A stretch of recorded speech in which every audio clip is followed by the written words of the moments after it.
Welcome back to the Empire Builders podcast. Dave Young here with Stephen Semple.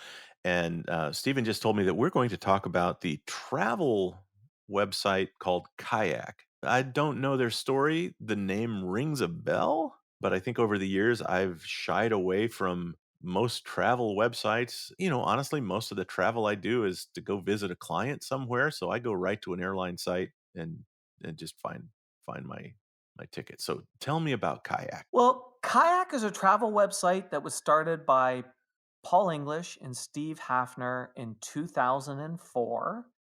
And in 2012, after 8 years, it was sold to Priceline for $1.8 billion.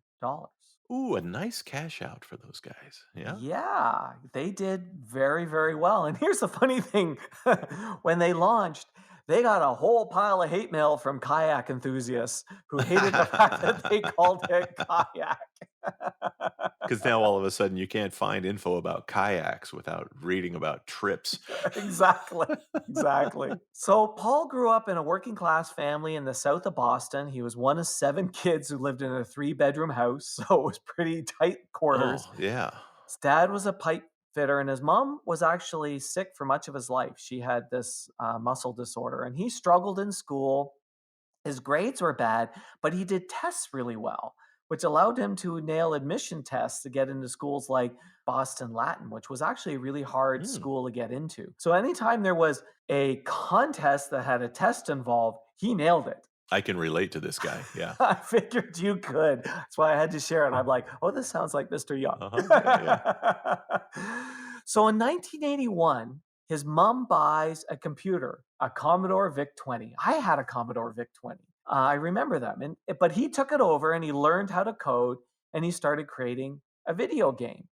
And making games became his first company. He created a company called Speed Games and he coded a game called this Cupid game. And he managed to sell it for $25,000. Wow. All right. Now, here's the unfortunate part. He licensed it to a company that went out of business. So, of the 25 grand, he managed to get one check out of them for $5,000. Oh, those bastards. One of his challenges, he was quickly lose interest in things because here he managed to sell this for 25 grand, gets 5 grand, company goes out of business, and he didn't try to license it to another company. He just lost interest in it because he had moved on to the next thing. He didn't even try to remarket it. So in university, he goes to Boston, Mass, and he did a lot of freelance work during college. He did a bunch of jobs and he loved it because he did some coding for a medical device company. He did some stuff for spy planes, whole bunch of things. And then at age of 29, he makes his first $1 million in stock options when a company he was working for at the time gets bought out, makes this $1 million. And he goes through at this time also a bunch of personal struggles. He got diagnosed as bipolar. But here's the interesting thing when he got diagnosed as bipolar, he actually felt good about the diagnosis because he Mm, said, you know what? If there's a name for it, probably somebody's figured out how to fix it. right. Right. And he went on lithium, but people noticed that his energy was down on lithium. So he spent 15 years on and off lithium and trying to find other things that would work for him. And the good news is he eventually did. 1998, he started this company called Boston Light Software. And basically, it was an early version of Shopify. And it was to make e commerce easier for businesses. Okay. But you know what? He was a little bit on the bleeding edge of technology when it Mm-hmm. comes to this because most stores didn't even have a website. You got to remember that it was only 4 years earlier that Amazon started. And in Amazon in 97, sales were $147 million. Amazon was basically this $200 million business. Most companies didn't have website. E-commerce was like this weird, really this weird thing. He went out, he literally had to store to convince people to do this e-commerce thing. And he suddenly realized he needed to pivot. He decided that the gap in the marketplace was to decide how to make online payments easier for the services businesses. Mm-hmm. So what he decided to do was to pivot his business to that, making online payments easier. Here's the cool thing is, within a year, Intuit looked at that business and said, we want to own your business. And Intuit bought his business for $33.5 million. All right. So he's seeding up. He's seeding up.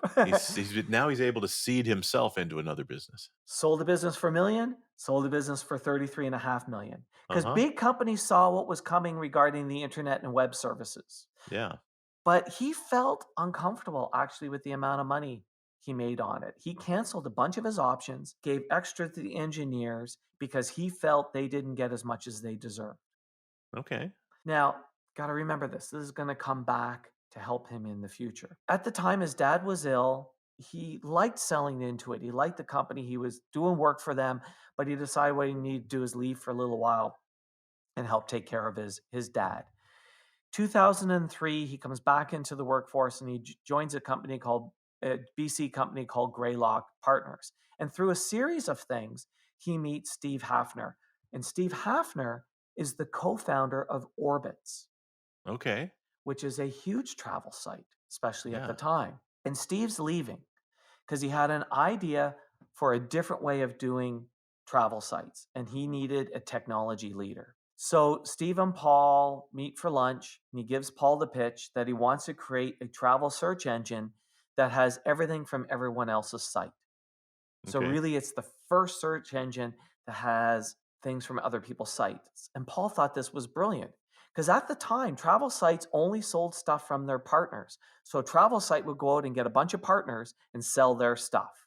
So there'd be Okay. some things on Orbit and there'd be some things on Expedia, and it was all that idea. You might And have one hotel chain on one and they're not on the other one. correct, correct. Yeah. So Steve's idea was to create a site where you can't buy anything, but you can see everything from other site searches. It would make searching easier, right? But here's the radical idea. They weren't going to sell anything, Okay. right? So it was a very radical idea. And there were others working on this idea at the time, So a commission referral type site? referral type site. Okay. And really, what they were leveraging was the idea of search at its core. Yeah. Google had just launched 5 years earlier, right? Again, same idea, not selling anything, right? Mm-hmm. But Google figured out how to make money with advertising. These guys were going to make money using referral strategy. So Steve and Paul each put $1 million in each, and they found an investor to put in 5 million. So they got a 7 million in seed capital, and they start hiring. Now, Paul needs good engineers. So what Mm-hmm. does he do? He calls the engineers who worked for him. Which, of course, how do you think they think about Paul? Well, he helped him out when he cashed out, and yeah, they probably liked Paul quite a bit. So guess what? He all of a sudden has this team of great engineers he worked with who are all like, "Yeah, Paul, whatever you're doing, we're freaking in." And you see this all the time when people are even raising money, where they go, "I'm going to raise money, and boy, the investors are going to get a boy, they're going to get a big payout when this works." But the guys who are really smart understand that you know what? If I treat you really well as the engineer or as the investor, and you get a big payout, guess what happens? When I phone you, you're taking my call and you're going to come work for me again. Mm-hmm. You're going to invest with me again. Mm-hmm. Don't be greedy. Play the long game.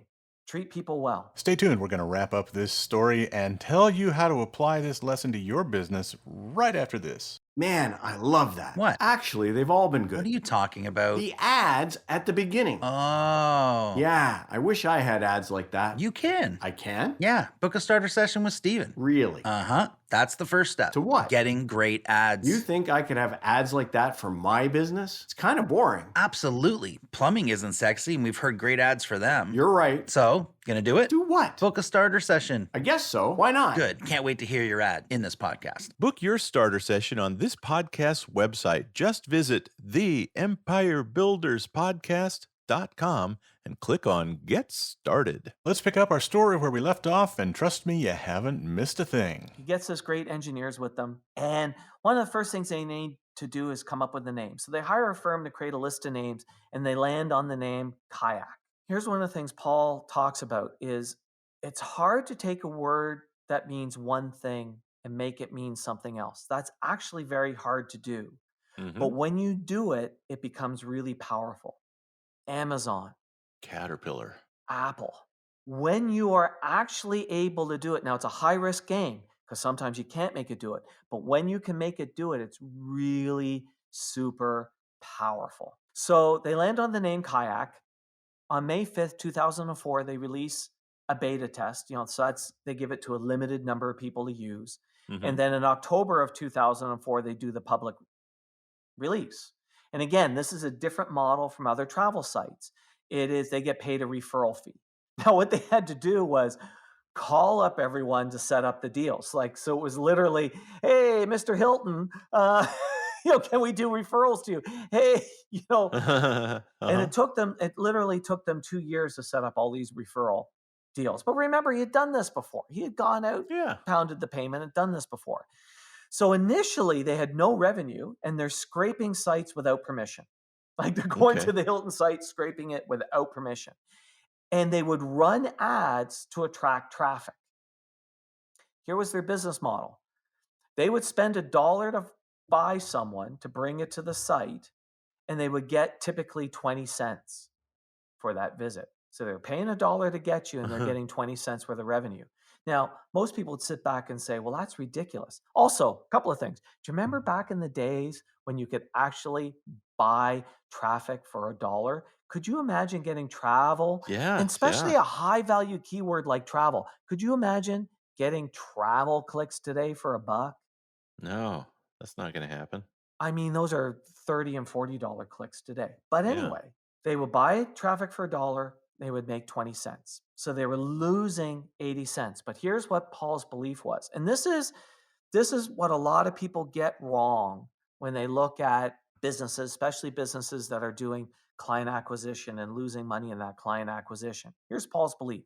If you build an amazing website with a great experience, they will remember you and they will come back. This is true for every business. The most expensive transaction with any customer is the first transaction. Yeah. Why would jewelry businesses do we do these inexpensive feature items and spend lots of money marketing it? Company doesn't make any money on that feature item. They lose money on that feature item. Exactly. But it's the first transaction. Customer comes in, has a great Mhm. experience. Guess what they're doing? They're coming back. What is the lifetime value of that customer is what you've got to think about, Exactly. right? So, how did he know it was working? He knew it was working because here's what he looked at. He would continually look at how much of our traffic is self-directed. So, what we mean by self-directed is direct traffic, kayak.com, or organic searches where kayak is part of the search term. Right, right. And what he knew was as that was growing, that was a sign that word of mouth was getting out there Mhm. and customers were returning.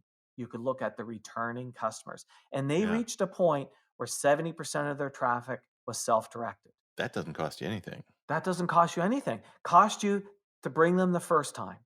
And Mhm. then each repeat one, that's free. And there was a certain point where those repeat ones became the bulk of their traffic and the economics started working huge. At Yeah. this point, they were growing and very, very profitable. Nice. And that's what they kept an eye on. What percentage of our traffic is self directed? And they knew they had a hit.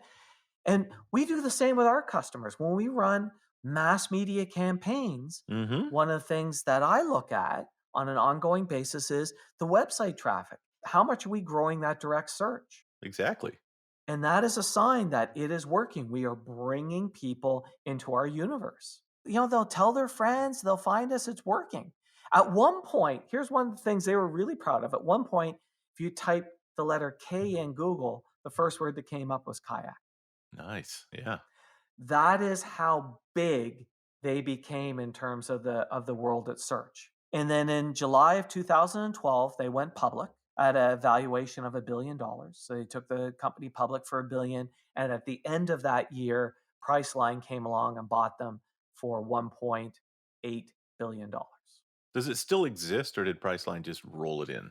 No, it still exists. If you take a look at it's an interesting strategy that the travel guys are doing because in the world of search, it's not so much today. Search is weird today because the first things that come up are, Google My Business Mhm.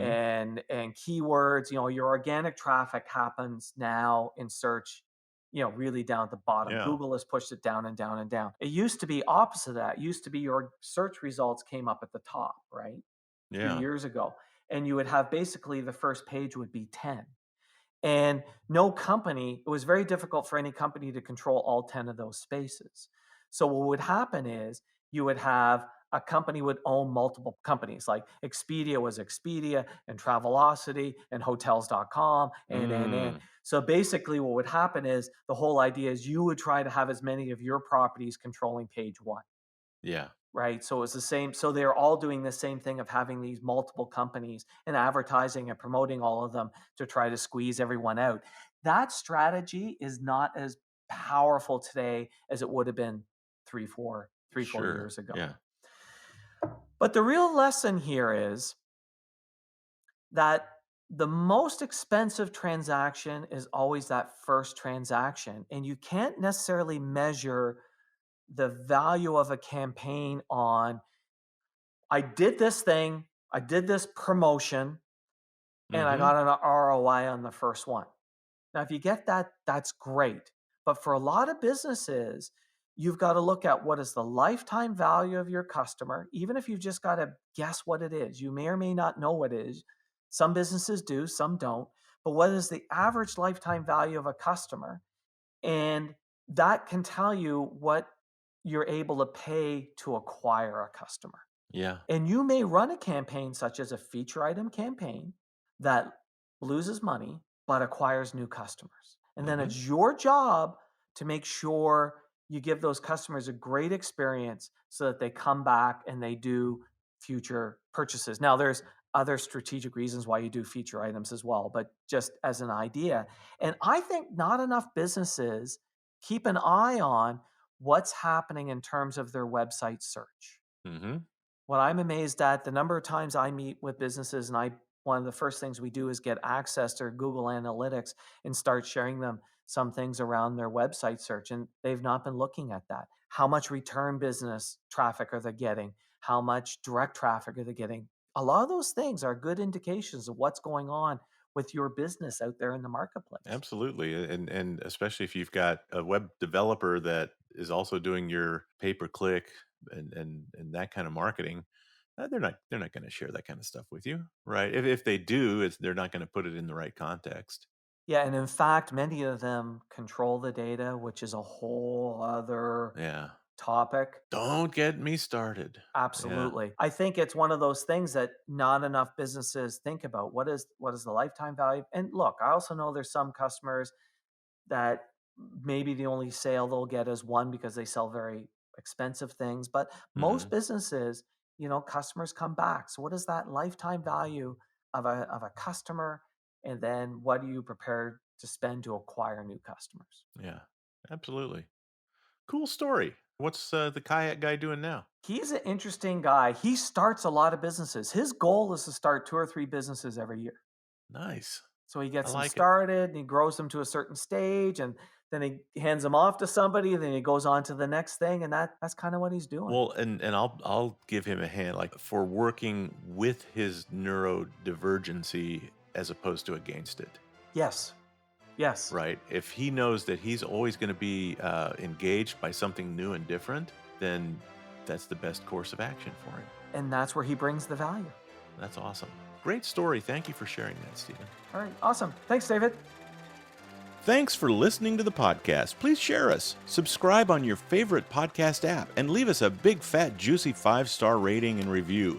And if you have any questions about this or any other podcast episode, email to questions@theempirebuilderspodcast.com.